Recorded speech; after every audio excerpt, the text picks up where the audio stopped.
Blackburn, Leeds and Nottingham Forest handed transfer embargoes. Blackburn, Leeds and Nottingham Forest have been given transfer embargoes for the rest of the season for breaching financial fair play rules. The Championship trio have been handed the bans for not meeting the Football League's fair play requirement. Under existing rules, clubs are permitted to lose no more than £3 million a season with a maximum of £5 million of shareholder investment. The clubs will have the opportunity to have the embargoes lifted in June. To do so, they will need to prove they have stayed within an operating loss of no more than £3 million with a maximum of £3 million shareholder investment for the 2014-2015 season. Blackburn Managing Director Derek Shaw said, whilst the ruling will clearly present some difficulties, we will of course respect the rules of the Football League. The clubs will still be allowed to sign players in January if they have 24 or few players over the age of 21 who have made 5 starting appearances for the club. Any of these signings must cost the club less than £600,000 a year. So the existing FFP rules in the Championship, we mentioned a couple of weeks ago that they actually will be changing from next season. But losses of no more than £3 million up to £6 million with owner investment, but that changes in 2015-2016 with losses of no more than £2 million with up to £13 million owner investment. Clubs with 24 or more players fitting the criteria will be allowed to trade players on a 1-out, 1-in basis. Just like the club, isn't it? It's like going to the club on Saturday night when you're a guy, 1-in, 1-out policy. But it is one of them ones where, in addition, clubs under an FFP embargo will be permitted to sign a goalkeeper on an emergency basis in line with existing regulations. Clubs under FFP embargo will not be permitted to pay transfer fees or compensation fees for professional players. Also, where are we rolling to? Clubs under an FFP embargo will not be permitted to pay a loan fee to another club. They may only pay the player's wage or a contribution towards it. And for incoming players, clubs can only pay agents' fees as a benefit in kind to the player in question as long as they do not exceed the £600,000 employee cost limit. I just want to say that challenge from Jordan Much and Kevin Moraes looked absolutely terrible. Much is what's the card? He's got a yellow card. I think this is going to be another replay of it here, but absolutely terrible challenge.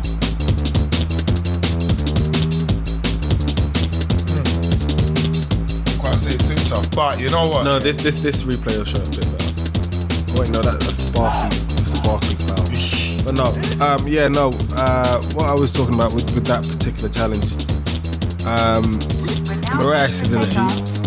We don't know how bad it is, but we just need to see less of that in the game. It's as simple as that. We need to see less of that in the game.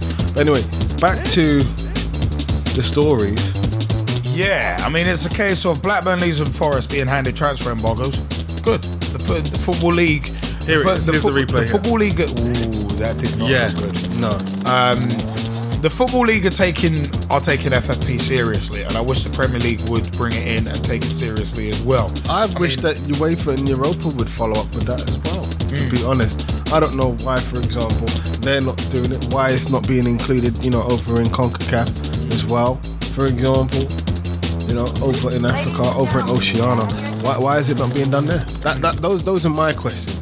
But having said that though, my thing with this transfer embargo thing, right? It's still allowed to sign players, which is weird. That's the bit. Embargo is supposed to be. That's the bit that I don't understand. That's the bit that I don't understand. It's either you're punishing them and they're not allowed to sign anyone else. They have to work with all the bits that they've got currently, and that's it until the embargo ends. Or you're going to throw in a bunch of loopholes, which is what they're doing now. And if you're going to throw in a bunch of loopholes, then you might as well just let them continue to sign people. And then what about these suspended transfer embargoes? Because doesn't Barcelona have one of those at the minute? Yeah. So what's really the point? But the thing is, the clubs will still be allowed to sign players in January if they have 24 or fewer players over the age of 21. And I understand that, but I'm still like, it's still a loophole. Yeah, that's a huge loophole. Take the loopholes out of it. The bottom line is, you're found guilty of, breaching financial fair play rules. Therefore, you cannot sign anyone. Right? You have to go and look at your youth players, look at the squad that you have currently, and until the time deemed fit by the embargo rules itself, right? Those are what you've got. That's it. Argument done. Yeah, but it's the same way for me. That kind of thing with the loopholes, it's very similar. It's very similar to the Chesterfield situation. It's one of them ones. I mean, Chesterfield playing an ineligible player. It's like, if you do that, you should just get thrown out of the competition, in my view. Yeah. It's a case of, if there's any sort of doubt, if you're a defender and you play like I play, if in doubt, get it out.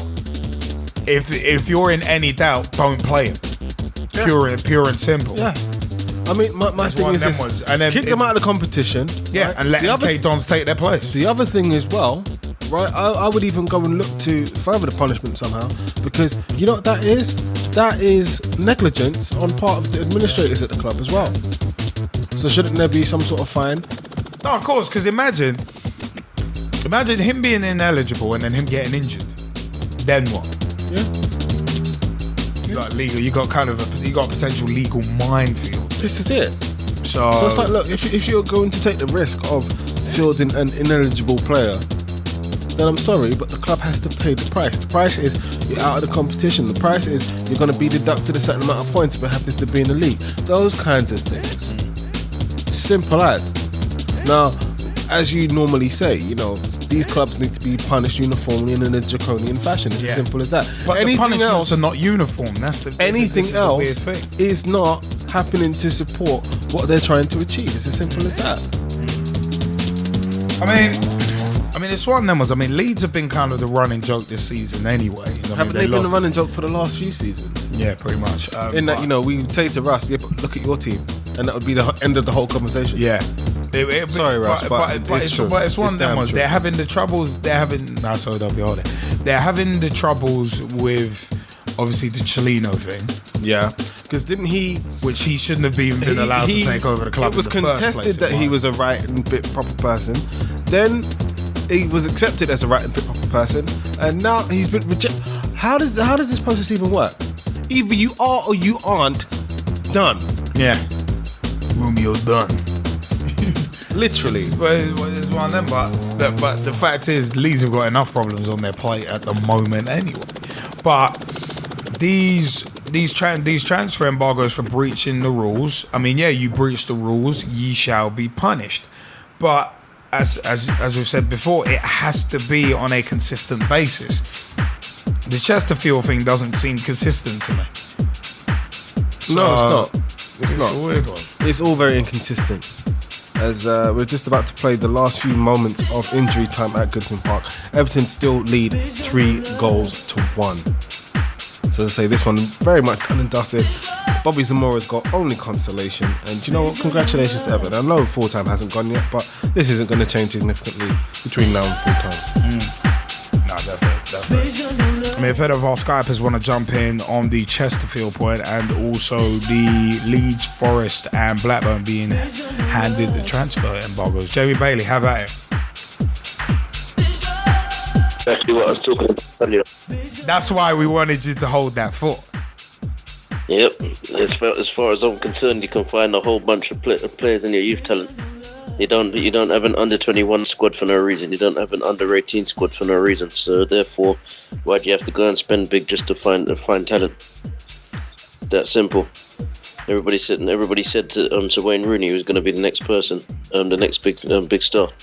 Well, he's at Manchester United now for 30 million. But I'm pretty sure that Manchester United had about 3 or 4 players that they could have saved saved 30 million for. Yes, Rooney has been a good player for them, but I still think they could have found about 3 or 4 players just to be bringing into to Manchester United's ranks before he signed. Well, the thing is, you'd hope that's the case, because this week you've had Jose Mourinho coming out and dropping an absolutely idiotic comment, in my view, after Ruben Loftus-Cheek was paraded in front of the media. And it's one of them ones where you got to bear in mind, of course, City Manchester City have the best facilities in the world to bring through young players, and it's a case of Chelsea haven't seen one of their own become a regular first team player since captain John Terry, despite opening a £30 million academy in 2005 with running costs of up to £8 million a year. And as I said, it's like Mourinho came out. We're talking about kind of bringing up youth as well. I mean, obviously with transfer embargoes, it limits your spending, so you might as well promote some youth players. But you look at, if you don't bring kids through the academy, the best thing is to close the academy. Said Chelsea manager Jose Mourinho, if the kids are not good enough or the work not good enough and you don't bring kids up, then close the door and use the money to buy players.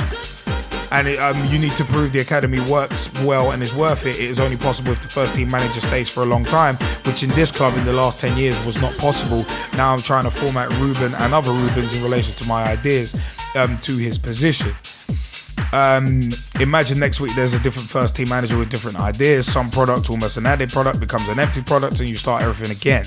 In this moment, the relation between the first team and the academy is changing based on the stability that at this moment we are having.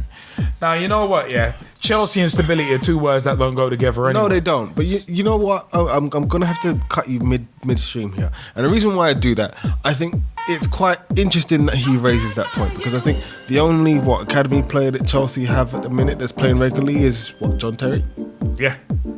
He's the only one. And he came up like 15 years ago. This is my thing. So he's talking about potentially shutting up shop at the academy if you're not bringing players through. What have Chelsea been doing since Roman Abramovich has come and taken over the club? What driving their youth development policy into the ground. Right. It's one of them was they've had the funny thing with Chelsea, they've had their under 21/under 20s winning the league, but you look at that and you think, yeah, they can win all they want, but it doesn't mean you're getting into the first team. We debated this a few months ago as well with Chelsea and the glass ceiling for young players. Is one of them was we actually debated this to death, and it's a case of if you've got a revolving door of management. I love the way where is it? It's only possible if the first team manager stays for a long time. Which in this club in the last 10 years was not possible. That wasn't possible because the guy at the top was hiring and firing people. And it's still the same guy who's at the top. At will, yeah. And it's one of them ones. Mourinho wants to stay for 10 years, but ain't his decision. Well, that's the first bit of it where it's a bit. So when you've got that stability, when you've got that instability in terms of who's the play caller, who's the manager, then of course you're not gonna be able to have consistency at youth level. Even Frank Arneson said that they buggered over their own youth policy. So it's a case of like Mourinho coming out and saying that. I think coming out and saying if you don't bring kids through the academy, the best thing is to close the academy. I think that's a really stupid comment. Coming from the likes of Chelsea, yeah, it's absolutely backwards. Yeah, I mean, you go and look at them, you look at Manchester City, and you say, well, where are these youth team players that you hear so much about? But especially in the first team, they're not there. I think the last main one to come through from Manchester City was Daniel Sturridge. Adam you could Johnson. probably say Micah Richards in that. Micah Richards, who's ironically Adam out Johnson. on loan. Who? Adam Johnson. In theory. Okay. He was the very last. If that's what you're talking about. Okay, fair enough. Right, but apart from that, what do you have? You have those same clubs throwing oodles and oodles of money at other talent. So it's like, well, look, if that's what you're doing, then you might as well shut the door, because that's what you have been doing. So why do you even have a youth academy if all you're going to do is go and be like, right, well, we're going to spend 25 million, 35 million, 40 million on one particular player? Whereas surely, right, by the argument that I'm trying to lay down here, if you spent that same 35, 45 million or whatever it is on your academy, you must be able to not only find decent enough talent, but be able to coach them up to a suitable level as well. But like what I've said in other places, I think I mentioned it yesterday in terms of the Brendan Rodgers out brigade. it's a case of the only solution is not always just to get rid of something and start again. And no, that's not the best solution. And with an academy takes years to build, to develop, to sustain, to lay foundations. It's one of them ones. Yeah, as I said, it's just so short-termist and moronic. That kind of comment, if you don't bring kids through, the best thing is to close it. No.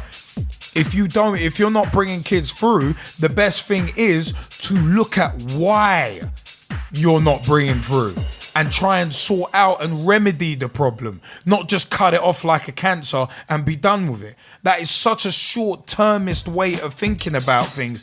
And it's embarrassing that a top manager would even think about that, let alone come out with that. It's embarrassing. As I say, but his club are moving in the opposite direction. But again, he's the manager of Chelsea, who are a short-termist club. This is it, and have been for the past 10 years. His club are doing exactly what he's talking about. Yeah. Whereas he came in and did exactly what he was talking about. Well, he's done it twice now. This is my thing. So this is it's one of them ones. Yeah, like playing Ruben Loftus-Cheek for 8 minutes proves nothing. The fact that you have to even hold a press conference to say that says everything you need to know about where that club is at. From time you're having to come out and say, yeah, look, we're playing a young player, we're gonna play him at some point tomorrow, and then he gets 8 minutes. It shows. Actions speak louder than words. He only got 8 minutes. Why didn't he get 90? Why aren't other players like Nathan Ake getting more of a chance? Yeah. Where's Josh McEachran gone? Why is he still on loan? Why is Nathaniel Chalobah? Why is he on loan at Burnley? There we go. Patrick Bamford being another one who scored for Middlesbrough over the weekend. They did that 2-0 win against Derby County. I don't want him going back to Chelsea, to be honest. I'd rather Patrick Bamford stay there. This is it. So it's and I know that there was a lot of criticism from myself and from you as well about the likes of Romelu Lukaku leaving Chelsea. But this is the thing, if you're a young player and you're expecting to break that glass ceiling, with the policies that they have in place in terms of the transfers and their attitude towards their youth academy, you have no choice but to leave. Look at Daniel Sturridge, he had to go. And now he's flourishing at Liverpool. So it's like, well, look, and I mean, from Manchester City, he left Manchester City to go to Chelsea, and then from Chelsea, he left to go to Liverpool, for those who want the full timeline. Yeah. But what I mean is, he wasn't getting enough chances at either one of those clubs. That's why he left both of them. It's as simple as that. But I think you only have to go and turn around and take a look at the likes of, say, West Ham, who, I think have a fantastic youth academy. Yeah, them, Southampton as well, and even arguably Arsenal. If you want to talk about a team that goes and gives youth a chance, and I know Jamie's saying it's not as much as he would like, but hey, if you want to do a direct comparison to the likes of Chelsea, then they're doing far better. It looks a lot favourable. Just to go and throw cold water on Jose Mourinho's comments about a manager has to be there for a while, my perfect counterpoint to that and my example is this: Tim Sherwood in charge of Tottenham. There briefly, but a lot of players were coming through because they had the stability. He brings through youth players. He's not there a long time. Yeah. Jose, over to you. Yeah. Do any of our Skypers want to jump in before we move on from this point? And just one more thing to say about that before our Skypers do jump in. My thing is this, right? You can even have a blend of both, which is what Louis van Gaal's doing at Manchester United in a minute. Well, that's partly because he has to because of the injuries, but yes, but he's still doing it regardless. Right now, for Tyler Blackett and for Paddy McNair to have played as many games as they have, that's still blood and young talent. And you also have James Wilson, who also played at the weekend as well. Jesse Lingard probably would have played more games if he wasn't injured. So again, it's possible to have that blend. It's all about how you go about it. But for Jose Mourinho to say what he said, I'm just like, look, dude, you playing a youngster for 8 minutes does not qualify. It does not count. As I say, the last youth player that has come through the ranks and represented the senior club, for an extended period of time, John Terry. He's the only one. Very true. Very true. When he finally retires, who else do they have? Yeah.